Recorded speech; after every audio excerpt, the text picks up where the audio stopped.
Hey guys, Matt Bell here with Electric Violin Shop. It's 2020, and I think everybody knows what that means. It is a super crazy year. Everybody is rethinking their music career. For some people, it's a struggle to survive. For others, it's a chance to try to emerge from this nightmare with a new identity. So it's a little overwhelming, like trying to retool yourself, right?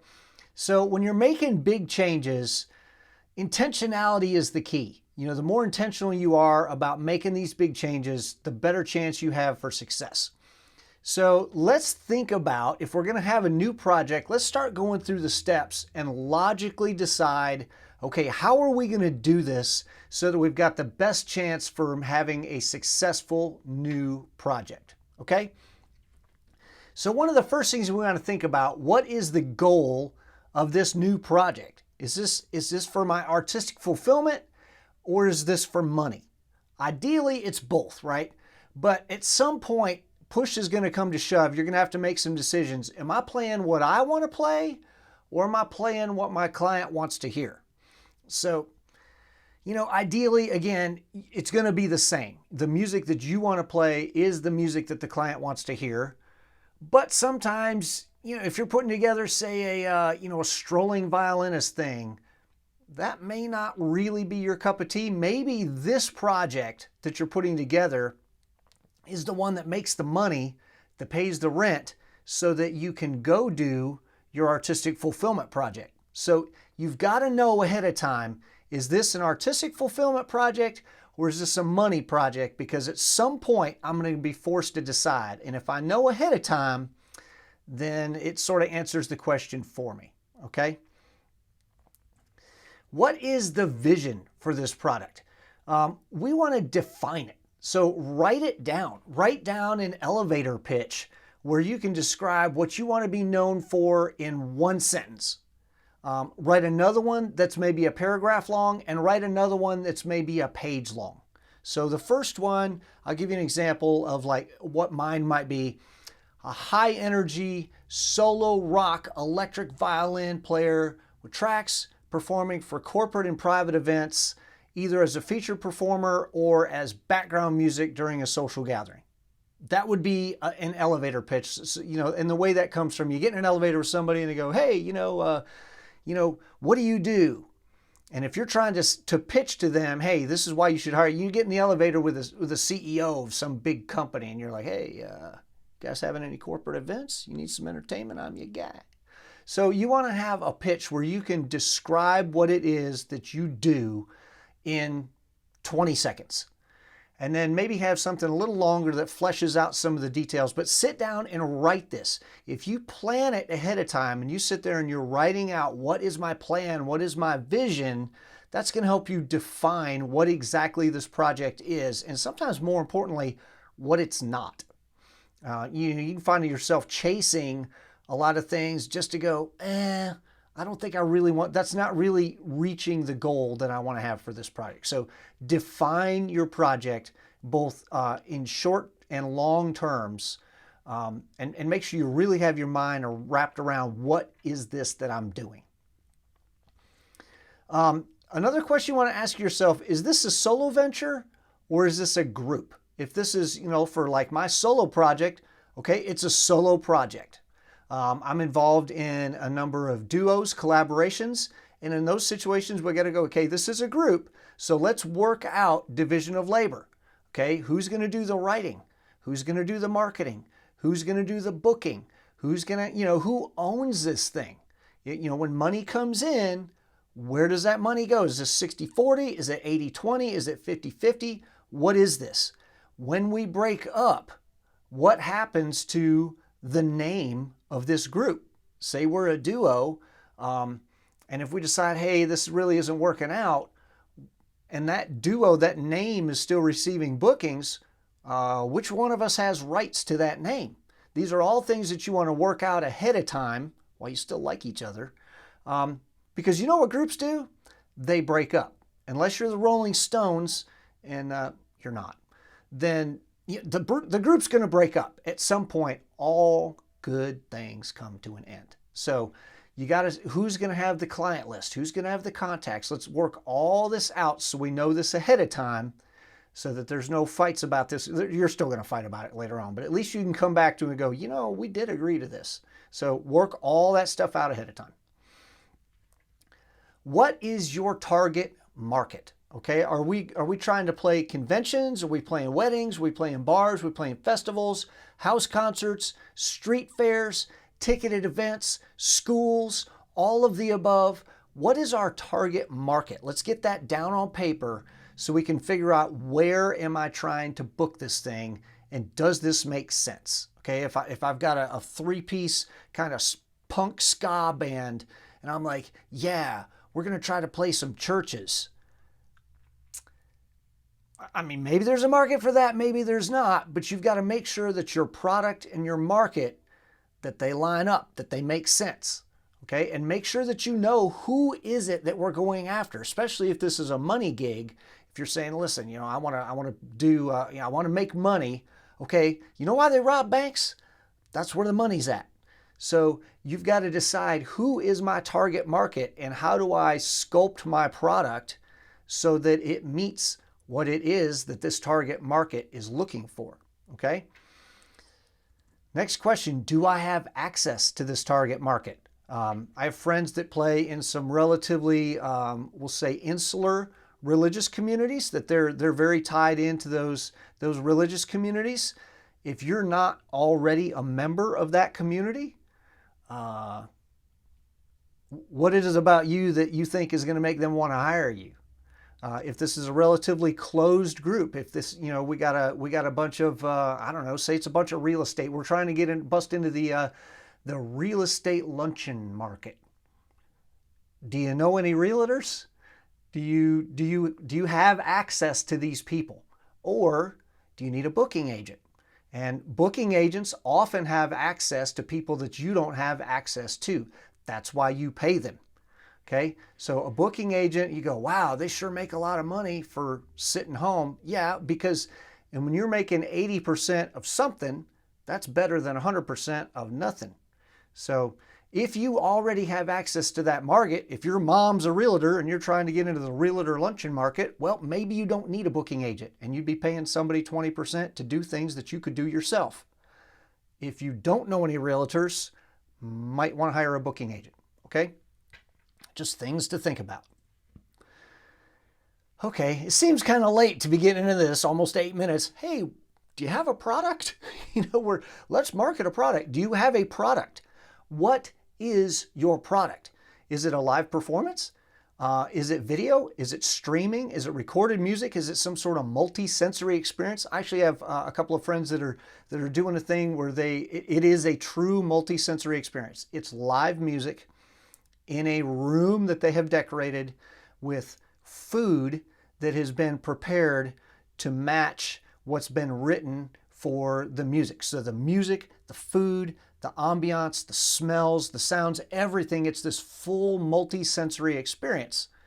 What is your product? You've got to be able to define what is my product. Is it a live performance? Well, do you have a show? Do you have music? Do you have players? Do you have gear? Do you have lighting? Do you have the things that are necessary to put your product together? Do you even have a product?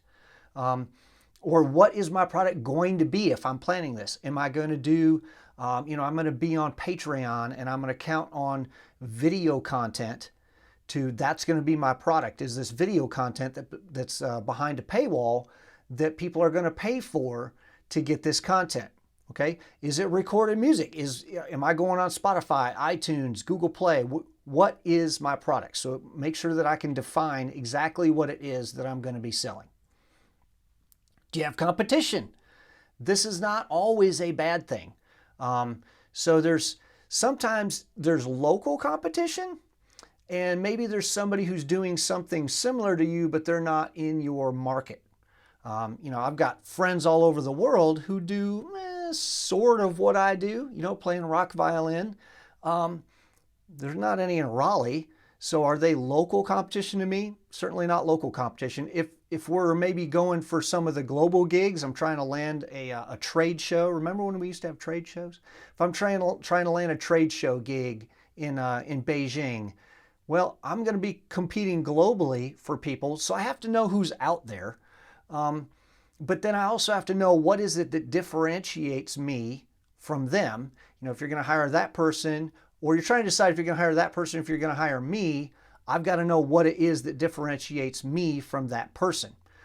So competition's not always bad. It gives you a chance to look at what they're doing and say, okay, are they doing something better than I'm doing it? Maybe I can learn from that. Or maybe I'll look at something they're doing and go, I think I would do that differently. Well, go do that differently.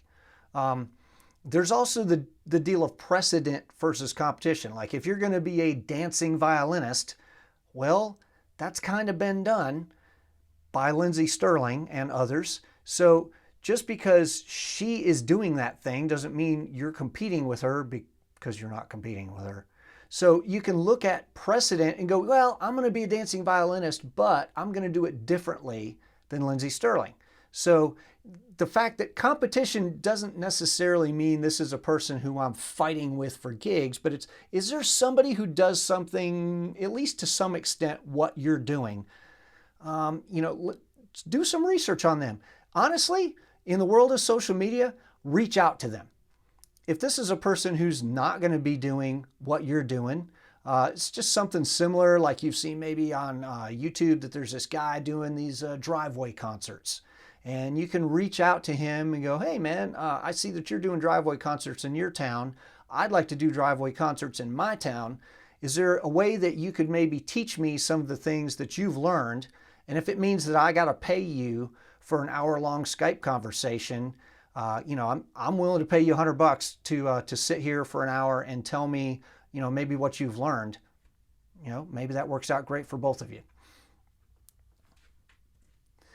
Do you have a marketing plan? Like, how are you going to do this? How are you going to reach clients? Do you have access to where you use the real estate luncheon market? How are you going to get a hold of these? Do you know these realtors? How are you going to reach them?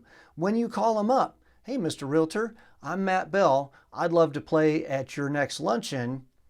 What am I going to tell them about myself? This is what I do. How am I going to sell my product? And really, what I mean by a marketing plan is put yourself in the realtor's shoes. Okay, I got this weird long-haired guy with tattoos calling me up and he wants to play at my lunch. Why would I do that? Well, the reason you would do that, Mr. Realtor, is that I'm entertaining and I'm engaging. And if you hire me to start playing at your lunches and word gets out to your people, then hey man, there's going to be some really good entertainment for 20 or 30 minutes at the beginning of this gathering. You're going to be able to increase attendance at these gatherings, and it's a thing you're trying to do. You're trying to increase attendance at your luncheons. Well, half the reason they don't come to your luncheons is because your luncheons are boring. I can fix that. So that's one way. That's how you look at it from the client perspective. What is it that you're going to do for them? They don't care what they're doing for you. They know what they're doing for you. They're giving you money. The question is why? Why would they give you their money? Why would they deal with the hassle? Well, I got to call this guy and I got to book him. And what if he's late? There's a bit of a hassle there of booking somebody. You got to tell them why it would be worth it for them to do that. And that's all got to be done from their perspective. Do you have a website? You need a website. It's 2020. You need a website. Yes, I know that nobody under 30 goes to websites. I get it. But you've got to have a website. The people over 30, the older people like me and boomers, guess who's hiring you, man? Old people. So that's funny. Not really. So yeah, you got to have a website. So it's got to have a good design. You've got to have good photography. You've got to have good videography. You need an electronic press kit, and we'll get to that in a minute. Get a website. Get one that's easy to remember, not like, some crazy long thing. It's got to be something easy to remember, preferably your name. If mattbell.com would have been a great one if it hadn't already been taken. Mine's mattbellviolinist.com. It's what I could get. But the idea is you need a website that when they go to the website, they're going to see all the things that they need to see to know who on earth is this person who wants me to book them. Do you have an EPK? We talked about an electronic press kit. This is a thing, it used to be that we did press kits, that we'd actually print these things out on paper. That's how old I am. We would print these things out on paper and we would bind them and you'd mail them out to booking agents and you do all this stuff. The problem is they stick that in a file, and 5 years from now, they pull the thing out of the file. You've changed band members, you've grown your hair out, you got a spider tattooed on the side of your face now. Everything's changed. So they got this old thing and you show up to the event and it's all like your old band picture is in there and you're like, oh wow, none of those people are even in the band anymore. This isn't awkward. If it's digital, it's a Google folder or something, you just send them a link to that. And then when they go into that Google folder, if you updated your press kit last night at 2 in the morning, they see that. You don't have to resend it to them. Maybe your piano player changes and you're like, okay, crop that guy out of the picture and re-upload it to our press kit.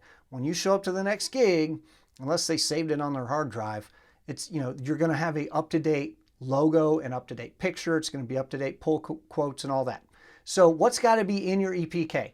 Like we said, high-res logos that they can use, and make sure you're using the PNG format. So if there's transparency in that logo, that it works when they drag it to the next thing. Make sure you've got one with a background, without a background. You want a white one and a black one. If you have color logos, you want to make sure that you've got one that's also black and white because, newspaper.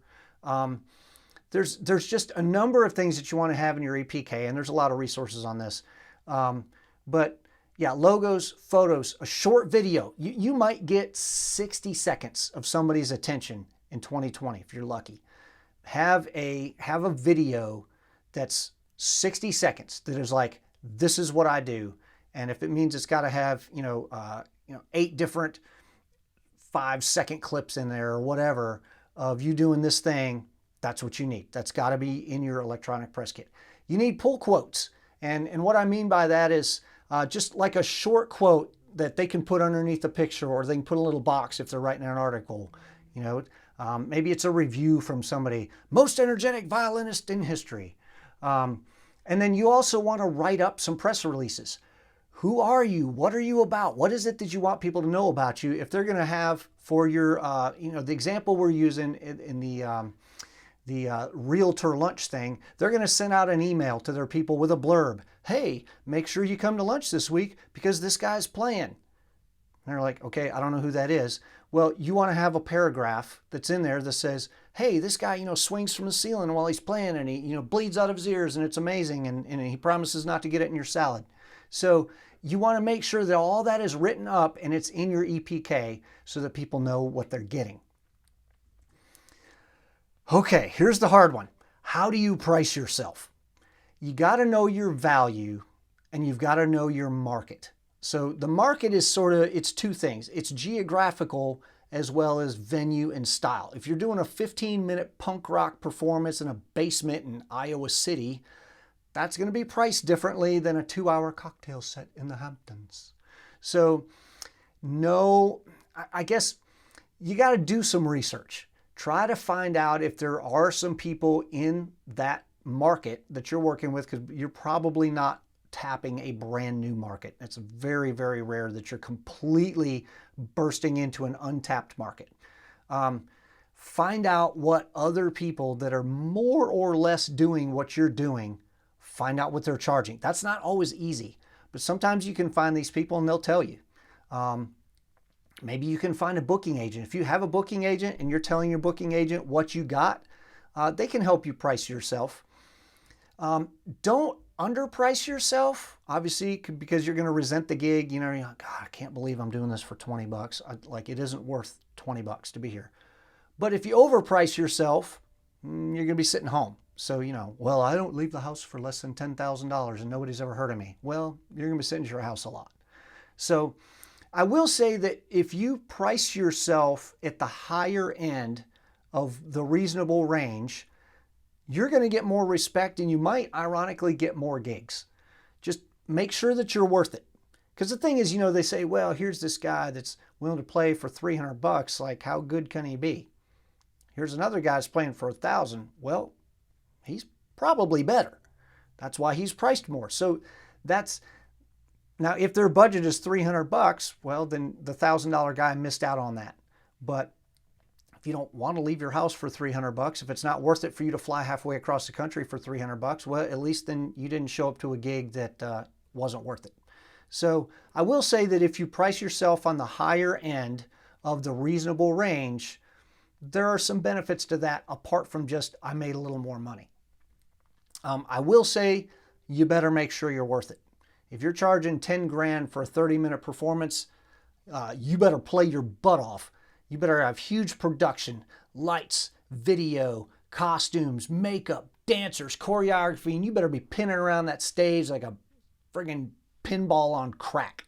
So, make sure you're worth the money, or once you get that one gig and you don't live up to the hype, you won't be working anymore. Exposure, everybody's favorite word. A lot of people are going to ask you to do gigs for exposure. It's not always bad. I mean, people do die from exposure. It's a well-known cause of death. But there's good exposure and there's bad exposure. Okay, the bad exposure is like, hey, come to my cousin's house and they'll all see you and they'll all know your name. Oh, goody. They're going to know my name. Or come play this event for a bunch of booking agents, people who do this for a living. Are you willing to come do that for little or nothing? Yes, I am. So am I going to be reaching or influencing potential customers? And that's really the question. And that's actually the question we ask a lot on sponsorship deals too. People are like, well, I play for 600 people a night. Yeah? Any of them potential customers for my product? No, not really. Well, okay, then those 600 people don't do me any good. If I'm in a room full of 5 people and all 5 of them are thinking about booking me, that's awesome. If I'm in a room full of 1,000 people and none of them are ever going to throw a party where they might hire me, well, it's fun to be in a room with 1,000 people, but I'm going to need to get paid. So that's the thought on exposure. Am I reaching or influencing potential customers? Are you using social media well? Probably not. Be aware that clients are going to look you up. Fans are going to engage you. So your social media, does it reflect what you want clients and fans to see? If I'm going to take a random person and remember we talked about elevator pitches? I'm going to put 10 elevator pitches on a sheet of paper. One of them's yours. I'm going to hand that piece of paper to a random person strolling by, and I'm going to say, hey, scroll through this person's Instagram page. You got 30 seconds. You're going to scroll through their page for 30 seconds. Okay. Which one of those people, or that person, that Instagram, which one of these elevator pitches matches with that person? If you don't think you would pass that test, then you're not using social media well. So if you've got this thing that you want people to see you for, what is it that you want? What do you want your identity to be? What do you want people to know you for? When they think of your name, what's the next thought that pops into their head? And you should know that. That should be intentional. Then make sure that your social media points to that thing.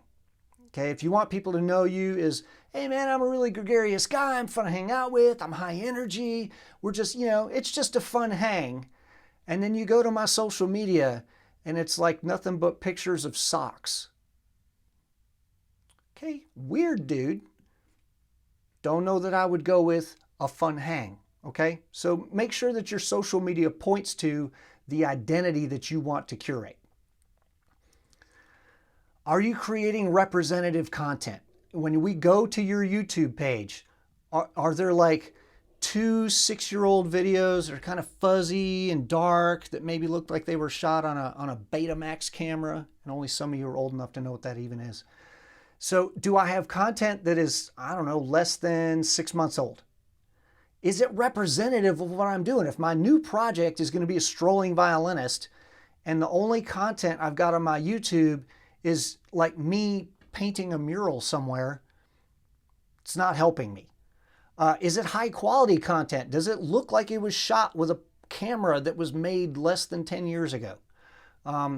Is the audio good? You are a musician, right? You want it to sound okay. There's a bunch of mistakes in there and like people talking in the background. High quality, representative current content are the things that you need. So, what are you waiting for? You're watching this video, go get to work. No, well, I mean, seriously. So if you're not ready to start booking, you're like, well, I'm just in the early stages of that. Let's put a date. Let's put a date out there and let's say, all right, people work better with a deadline. Okay, I'm going to put a 3-piece punk rock trio together. 3-piece trio. I think that's the only kind of trio there is. I'm going to put a 3-piece punk rock band together, and we want to start putting our EPK together and solving all these problems about who's going to own what, and we're going to write some songs, and we want to start booking first show May 1st, 2021. Write it down and then start working toward that. What are the things that have to happen before May 1st? We got to have a booking agent. Well, when do we have to have that by? Well, probably by January so they can start booking things. All right. So I got to have electronic press kit. Got to give it to the booking agent. Well, I guess I got to have that by December. So you start backing up all these things and go, when do I want to start playing? And then we start looking at all the things that have to happen between me and being on a stage and drawing a paycheck. Then we can start populating our calendar and we can start giving ourselves some deadlines. Okay? So I hope that's been helpful for you. If you're thinking about a new project, congratulations, good on you. It's a really crazy year, and I think it's great that people are optimistic. And at some point, this thing is going to end. This coronavirus thing, we're going to go back to playing live again. This is not the first pandemic the world has ever seen, and after every one of them, eventually, the world got back to normal, whatever that is. So it is going to end at some point, and you want to be ready for that. So congratulations to you if you're thinking about putting together a new project, and I hope this list of things to consider has been helpful for you.